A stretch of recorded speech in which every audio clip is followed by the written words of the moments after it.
Agen ist der Hauptort, Präfektur, des Departements Lot-et-Garonne in der Reiseregion Aquitanien in Frankreich. Die Stadt liegt auf der rechten Seite des Flusses Garonne. Im Norden überquert der Canal Lateral à la Garonne in einer Kanalbrücke den Fluss. Mit dem Flugzeug. Weitere Flugverbindungen bieten die Flughäfen in Bordeaux, mit dem PKW rund 1,30 Stunden, und Toulouse, in etwa 1,15 Stunden Fahrzeit entfernt. Auf der Straße südlich von Agen, auf der linken Seite der Garonne, verläuft die Autoroute von Bordeaux nach Toulouse. Dort nimmt man die Ausfahrt und kommt kurz danach zur Route Nationale. Diese überquert die Garonne und führt am rechten Ufer entlang durch Agen. Die Route Nationale führt Richtung Norden nach Villeneuve-sur-Lot und in Richtung Süden über Layrac nach Auch. Außerdem verlaufen die Route Departementale und Route Departementale durch die Stadt.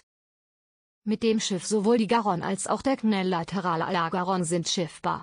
Der Kanal hat in Toulouse Anschluss an den Canal du Midi. Sehenswürdigkeiten.